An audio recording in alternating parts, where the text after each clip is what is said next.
Our Bible reading is from Matthew chapter 16.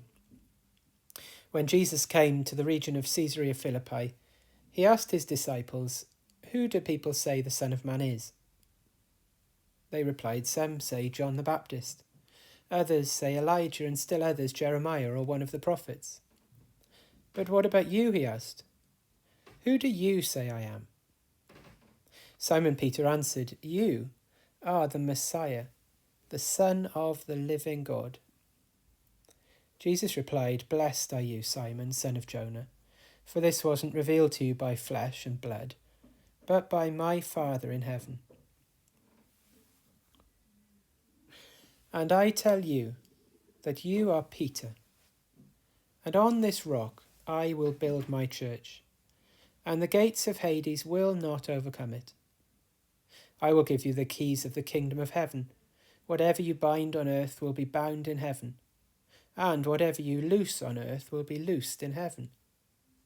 Then he ordered his disciples not to tell anyone that he was the Messiah. Well, the question that presented itself when you clicked on this link today was this: will we still drink coffee after lockdown? And some people adore coffee, don't they? They couldn't conceive of having a day where they don't have a cup of coffee. I'm not talking about that. I'm talking about our church.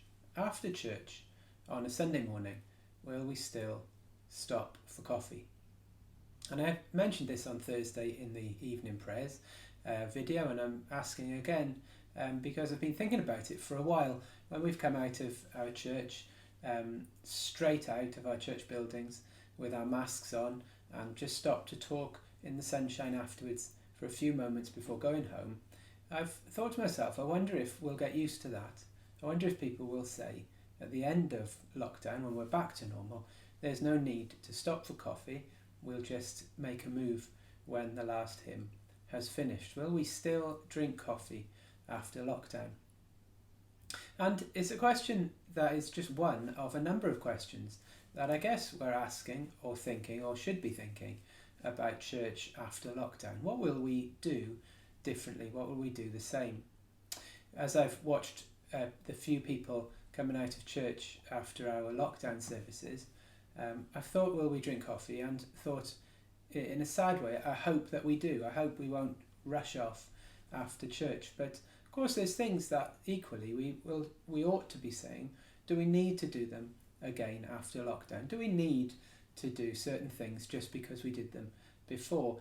And if we go back to exactly the same, then I think we may have lost the opportunity of lockdown, which has presented itself to us as saying, what do we really need? What do we really miss? What must we return to?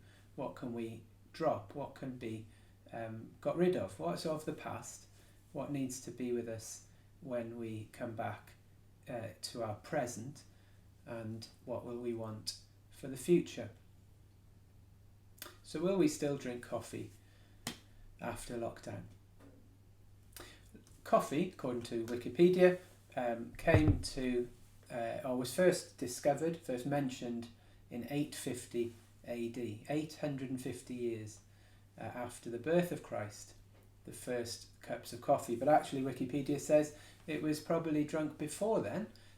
The earliest sources tell of an Ethiopian farmer who noticed that his goats became energized after eating the coffee berry. Then Wikipedia, on the Wikipedia page, and you can look for yourself, has pictures of coffee pots. There's this one of a coffee pot made of silver in 1757, and then this one made of porcelain in 18 something. And both of them are, they're obviously very, very old, but they show us the ability of human beings to create very, very beautiful, ornate, detailed objects. Porcelain was not an easy thing to make, but it was a very precious thing. Silver, to mine it and then to refine it and then to mould it is impressive. And even, of course, the process of discovering that a goat ate a berry and became energized, and then the daring, the confidence to try that for yourself to make a berry into a drink, and then to produce an industry, eventually a coffee industry. All of it speaks of the abilities of human beings to do amazing, wonderful things.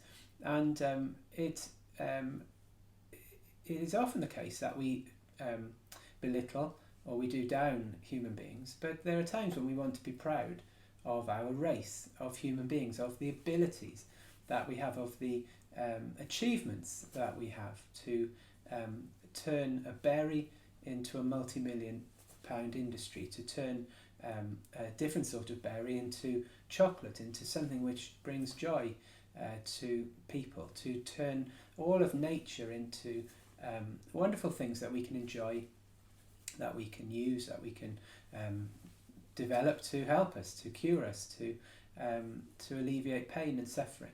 Human beings are able to do great things. And so we want to be proud when we see human beings doing something well. And in the reading that we had today from Matthew 16, we see that there's lots to be proud of in this story. In the story, it begins that Jesus is with his disciples. Jesus is with his disciples. And that is something we read dozens of times, and we've probably said hundreds of times, and we think nothing of it. But just think of the context of the passage. In the beginning of chapter 16, we see that the Pharisees and Sadducees are coming to Jesus and testing him. They are trying to trip him up, trying to find fault with him, trying to undermine him. Jesus warns his disciples to avoid the yeast of the Pharisees. Their teaching is bad. Their teaching corrupts. It leads people down blind alleys. It draws people away from God. Beware of the yeast of the Pharisees, says Jesus to his disciples. And there's other things that we could see if we flicked back through our Bible of people opposing Jesus, of criticising, of undermining, of attacking him. And yet Jesus has disciples, he has friends. God has sent Jesus into the world, light into the darkness, and some have gathered around him. It's something to be proud of, isn't it? It's not great that so many people turn against Jesus, but we should be pleased that some, against the odds, come to him and gather around him and respect him and listen to him and are entranced by him. The story goes on that the disciples, Jesus says to the disciples, who do people say that the Son of Man is? There's this man prophesied to come, the Son of Man. Who do they say he is? And really he's saying, who do people say I am? That's really his question. He uses this nickname about himself. He's saying, who are people saying I am? And again, there's much to be proud of, or much to be pleased with about this. The disciples say, some say John the Baptist, some say Elijah, some say Jeremiah, and some say you're another sort of prophet. And again, there's much to be excited by in that, because Jesus hasn't come into the world and kind of set off fireworks and worn colourful clothes and cut his hair into an eye-catching style and run round with a big flag and a banner and said, here I am, and everyone's ignored him. On the contrary, wherever he's gone, people have started thinking. People have started asking questions. People have started wondering, who is this man? They've started talking to one another. They started looking in and examining the evidence. That's really encouraging to us, as we're going to see. Some people said, this man is John the Baptist. And I was thinking about this today for the first time. I don't know if I'm right, but it dawned on me today that John the Baptist was dead by this point. His head had been cut off by Herod. But I guess some people were saying, well, we never saw the body. They say he's dead, but we haven't seen evidence of that. And then you think to yourself, I suppose some people had never seen John the Baptist. So when they see Jesus, they might well say, well, how do we know that he's a different man to John the Baptist? We all know, don't we, what celebrities look like. You can Google anybody and see what they look like. But they didn't know what John the Baptist looked like. So it's quite possible that they said, well, this is just John the Baptist. This is him under a nom de plume, a code name. Maybe that's all that they said. But perhaps what they were also saying was, John the Baptist came preaching a repudiation of sin. He was challenging the sinful ways people were living. He was calling people back to God. And that's what Jesus is doing. So what were they doing? They were listening to a message of Jesus, listening to his words, judging him by his actions, and saying, here is a man, a prophet, sent to challenge the sin that there is all around us. He's John the Baptist. Others said he's Elijah. They thought to themselves, what does the Bible tell us? Let's go back to the old stories. They did biblical theology, they did systematic theology, they did covenant theology, they put their brain in gear, and they said to themselves, this man is talking about authority, and he's challenging the authorities, just like Elijah did. This man is brave. He stands up to the strongest men in our society and tells them where they're wrong. This man's like Elijah. He's coming from God with the word of the Lord, and he's challenging authority. This man is Elijah. Then others were saying, but look at his signs. Look how he demonstrates who he is by what he does. Just like Jeremiah, with his big statements, his big actions. Maybe he's Jeremiah, come back. What are they doing? They're thinking.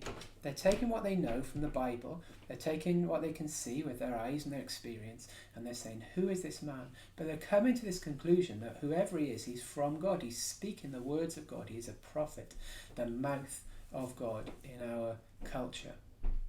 I just think that's so exciting that these people didn't ignore, but they were thinking and asking and talking and debating about Jesus. But then Jesus says, what about you? And what a surprise. It's Peter. Lord, Lord, I'll give you the answer. Yeah, it's me. Remember boys in school and girls in school, and they'd shove their hand in the air and put their other arm like that, and the teacher would say, you're going to blow a gasket. Your boiler is going to explode. Give me the answer. Well, Peter's like that. Lord, Lord, I know. I'll tell you. And Peter's got form. In the past, he's just been like the people. In the past, Jesus did the miracle of the miraculous catch of fish, and Peter looks at him and he says, please go away from me, for I am a sinful man. Peter understands that Jesus is special, that he's from God, that he must be some kind of prophet, just like the people have understood. He must be a prophet. And then we read in John's Gospel that Jesus asked a similar question. That many people go away from Jesus. They say, your teaching is too hard. And he says to Peter, are you going to go? And Peter says, on behalf of the disciples, where are we going to go? You have the words of eternal life. How can we go away from you? Peter has understood that Jesus is the mouthpiece of God, that he's speaking as prophets have done before, the words of God, that he has come from God, anointed by God, to do this miraculous and wonderful work. So now we might expect Peter to say something similar. Oh yeah, we know that you are special. We know that you're a prophet. We know that you're from God. But he doesn't.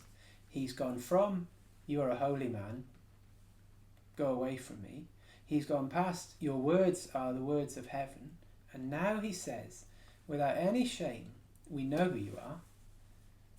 You are the Messiah, the Son of the living God.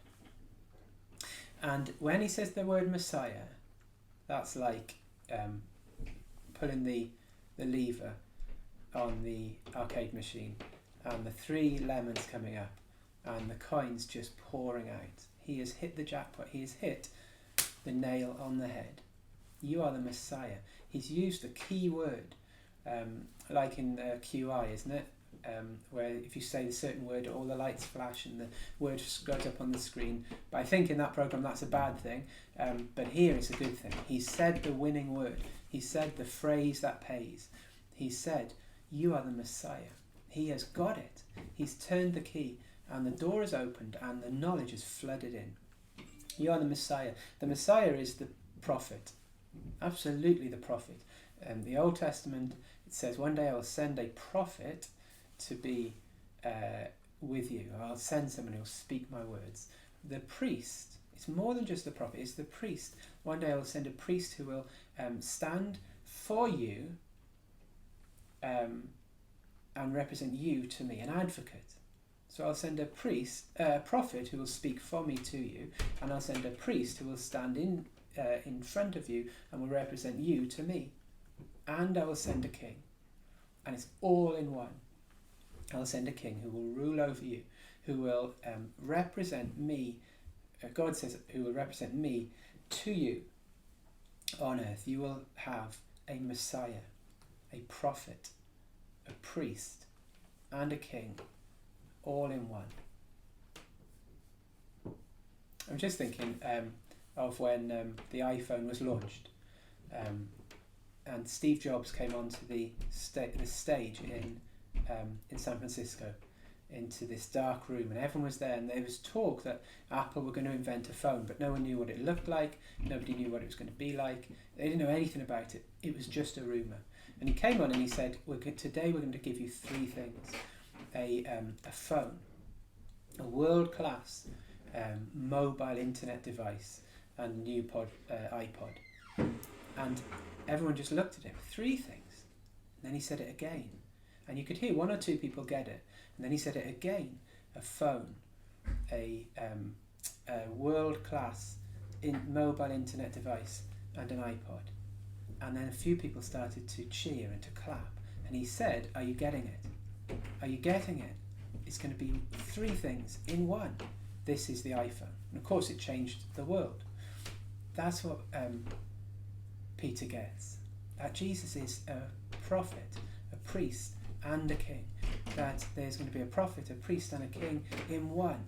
That Jesus is the answer. He is the Messiah. And then, as if that's not enough, as if Peter wants the gold star, as if he has graduated top of his class, he says, we get it. You are the Messiah.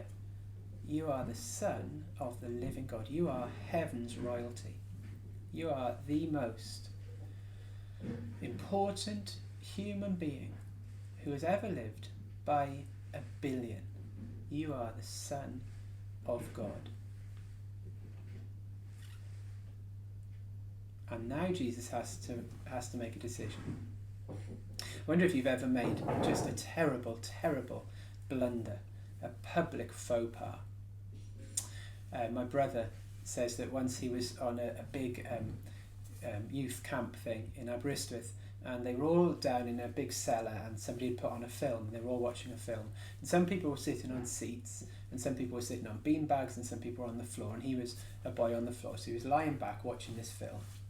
And it was dark and probably quite hot, and everybody's sort of concentrating on this film. And my brother said, absent-mindedly, kind of was rubbing the leg of the chair, the wooden leg of the chair, just watching the film, and his hand just rubbing absent-mindedly the frame of the chair. And then he moved his hand and he could feel corduroy, the corduroy seat cover.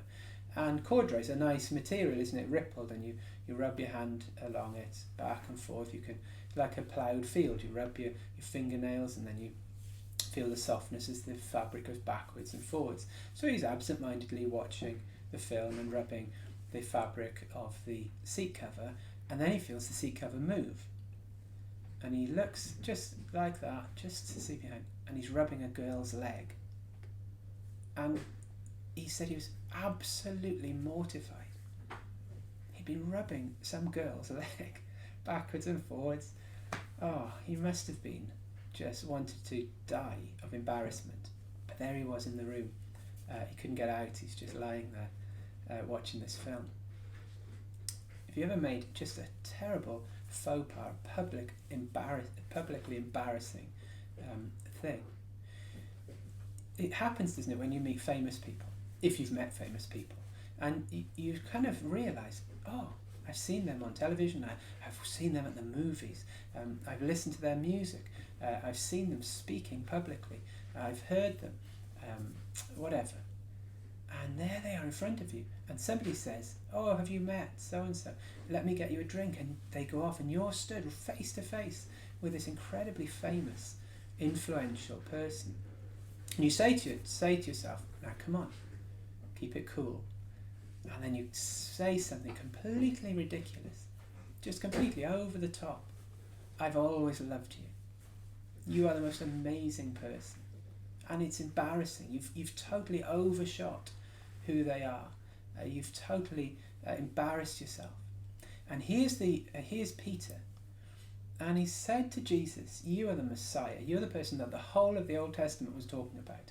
All of the prophets and the priests and the kings, the Moseses and the Noahs and the Davids and the Joshuas and the Solomons, they've all talked about you, about the Messiah. And now here am I calling you that. And then, as if that's not bad enough, I've totally claimed that you're Jesus, you are the Son of God.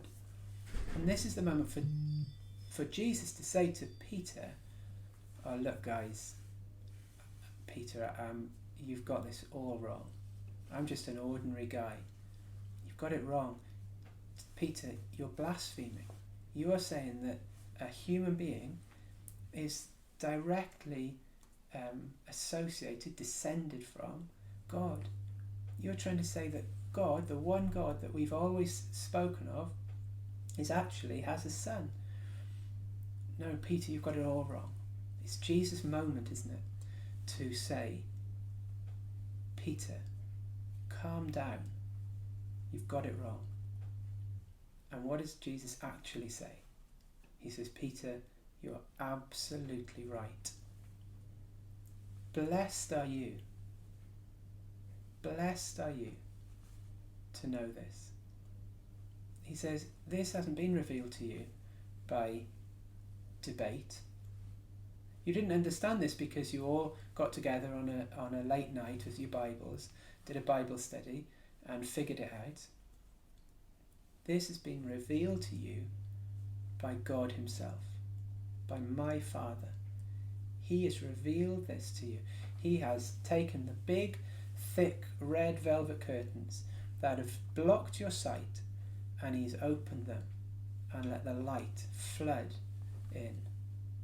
He's beamed the spotlight that's been zhuzhing around all over Israel for hundreds of years, picking out 1, 2, 3, 4 people, and he's beamed it straight onto me, and you have seen it. Blessed are you, because the Father has revealed this to you. And then he says something very interesting that's just opened up a huge debate over the history of the church. He says, verse 18, I tell you that you are Peter, which means rock, and on this rock I will build my church, and the gates of Hades will not overcome it. What's he saying?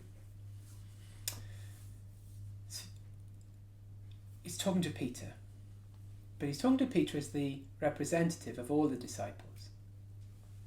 He's talking to Peter about what Peter has said, but he's also talking to Peter about what Peter has said on behalf of them all. In other words, he's talking to them in the plural. In Welsh, you have ti, you, which is singular, and chi, which is plural, a group of you. We don't have that in English, but in other languages you do. And I think he's talking to them as a group.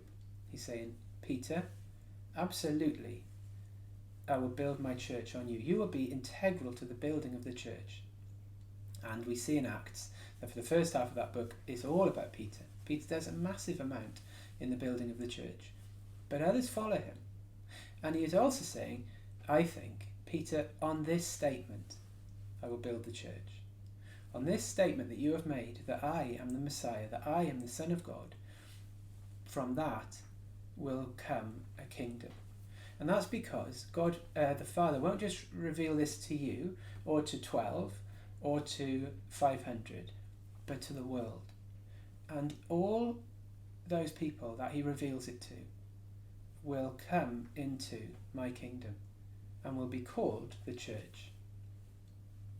And so what I want to say as we begin a new series is this. What must our church be? What must our individual church and our pastorate and our presbytery and denomination, what must it be? And it will be more than just stating and believing that Jesus is the Messiah, the Son of God, but it cannot be less than that. It will be more, but it cannot be less than saying Jesus is the Messiah, the prophet who speaks God's words to us, the priest who represents us to God, and the king who we worship and follow. It can't be less than that. And so as we come back to church, when we eventually do, when we come back to meeting on a Sunday, and when we come back to meeting and thinking, what are we here for? What is our purpose? The primary or the base thing, the first thing we must be, is a place where people come,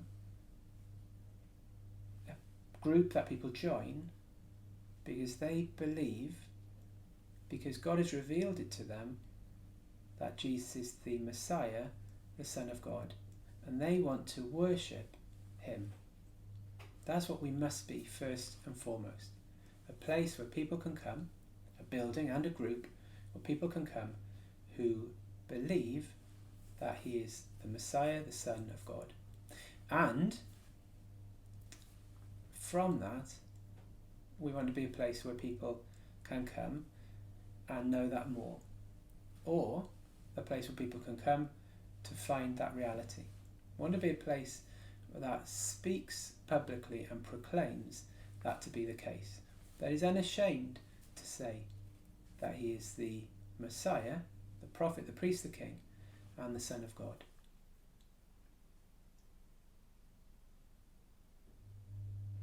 And so today, and as weeks go on, you need to ask yourself the question again, don't you? It doesn't hurt to ask the question again.